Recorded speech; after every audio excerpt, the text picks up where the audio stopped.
from a former editor of the Capital Gazette. And I'm quoting now, "The Capital, like all newspapers, angered people every day in its pursuit of the news. In my day, people protested by writing letters to the editor. Today, it's through the barrel of a gun," close quote. That quote came from Tom Marquardt, a friend and former colleague of the victims of the shooting. He's joining us now. Thanks so much, and our deepest condolences to you, Tom. I know you're the former editor and publisher of the Capital Gazette. What was your immediate reaction when you heard this awful, awful news? It's hard to describe, Wolf. I mean, you know, it was a blow. It was a blow that was really difficult to describe. I mean, after all this time, I've had to really think about it. But, you know, first there's the deaths, several deaths of people who you were very close to, who you worked alongside of for, in some cases, decades, and people who you hired. And then on top of that comes the news that the shooter was somebody who you also knew, not by sight, not personally, but through the record. And so, you know, it was one whammy after another, quite frankly. Yeah, and I want to get to that in a moment. The newspaper, to its enormous credit, they did put out an edition today. The front page has the pictures of the 5 who were killed. How important was it, do you believe, Tom, for the staffers there to put out a newspaper on this day? Well, I think it's very important because it demonstrates that through thick or thin, no matter what happens, they don't lose sight of the mission. And, you know, I'm extremely proud of them. Most of those reporters I don't know because there was a turnover after I left. But, I mean, they speak for anybody who's in the business that the objective is to put out a newspaper and get the story right. And I'm sure they did. The paper that they put out today was nothing short of a miracle. Yeah. It was they suffered through their grief. They suffered through just trying to cope with the tragedy and still got a cogent newspaper out and fulfilled their mission. You actually did cross paths with the suspect, not personally, but you were named in his defamation suit against the newspaper that was later thrown out by a judge. But he specifically threatened a lot of folks at the newspaper, including yourself, right?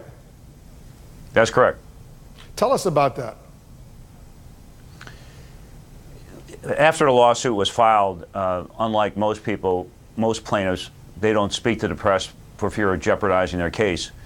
But what made this case weird is that he continued to rant on social media about what he thought of us and how we affected his life and how dishonest we were.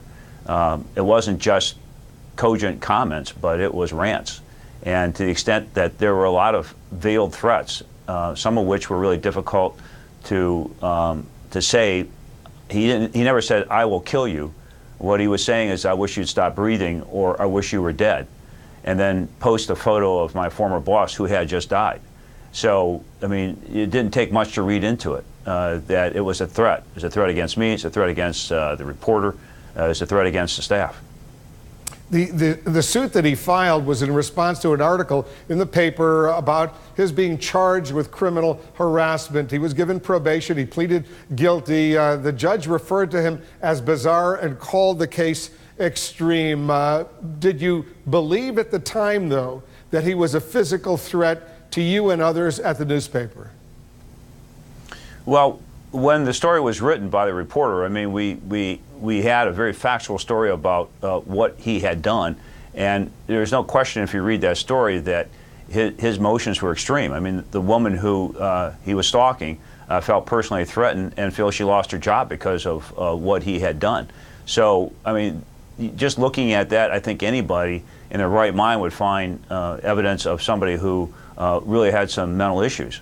And I think that all that came out pursuant to the case that he filed. I mean, we were seeing evidence of that in his postings. And you did go to the police and discuss this with them, right? That's correct. I mean, we were taking the posture that the less said, the better, because we felt that if we had made as much of an issue as we could about this, that we would actually inflame Mr. Ramos and that he would retaliate against us at the time. So our attorney was advising us to let the courts take this case on and let it run through the courts without us making any comment either in a newspaper or personally. So, you know, when it came to some of these threats, especially the last two that I had mentioned, I thought he had crossed the line. And you know, being fearful of what he could do to us and my family and the newspaper, I thought the most prudent course was to contact the police. Our attorney got involved in it. There was a conference call. The police had gone out to talk to Mr. Ramos, but came back and didn't think that the evidence merited any kind of a charge. Was I appalled? Yes. Was I disappointed? Extremely so. In my mind, a layman's mind, all I saw was a threat against my life and a threat against people who were working for me. They felt, however, in their professional opinion, that the evidence wasn't there. So, you know, we had to follow whatever their advice was at that point. Could we have done more? Perhaps. You know, we could have taken out a restraining order, but we felt, again, that that would only antagonize things and make it worse. Quite frankly, and looking back at it now, I think had we taken that course and become more aggressive, I think it would just provoked him to take an action earlier than what he did. Yeah, it's but, pretty I mean, shocking. The point to... Yeah, go ahead. It is, and Wolf, the point here, I think, is that, you know, once we sensed something was amiss here, we took the precautionary role of making sure that the staff was aware of what was happening. It was a common discussion in the newsroom. We gave them a photo of Mr. Ramos in case he would enter the newsroom. And again, this is in a different building, so it's not the same building. And also, we had given a photo to the front desk with my personal instruction that if anybody that resembled him would come through the door, that they were to call 911 and our own security. So from the standpoint of realizing a threat, I think we assessed it appropriately, and unfortunately, it was an accurate perception. Yeah, and I think newsrooms all over the country right now are taking a closer look at security and learning some lessons from what occurred in Annapolis, and I'm sure they're going to be consulting with you down the road as well. What are the lessons that all of us should learn from this horrible situation? While I still have you, and we don't have a lot of time, but I know you were close with 4 of the 5 victims, and give me a thought about each. Let's start with Bob Hyacin. Bob Hyacin, who I didn't work with for a long time, he had just come recently, just before I retired. But Bob was an incredible mentor to people in the newsroom, young reporters, young editors. I mean, he was a calming voice in that newsroom, also an inspiring voice, and an incredibly gifted writer with a sense of humor. And it's difficult to write humor, good humor, but through his column, he definitely did that. But he was just a joy to be around. What about Wendy Winters?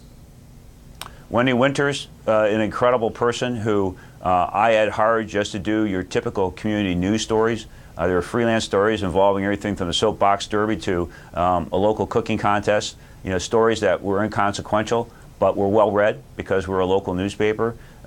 She wrote so much that she became the most prolific writer in the newsroom, and we hired her on as a reporter. But a very charming person who would bring me and others in the newsroom a cake every Christmas time. So very friendly to the staff, really wanted to immerse herself in news journalism, certainly was not ready to retire. John McNamara? John McNamara was a diehard Terps fan, loved covering Terps sports, liked covering the Capital hockey team. Actually left the newspaper for a couple years, missed it, came back, and persevered all sorts of layoffs, ownership changes, and declining readership, and took on extra responsibilities just to keep his job there. And Gerald Fishman.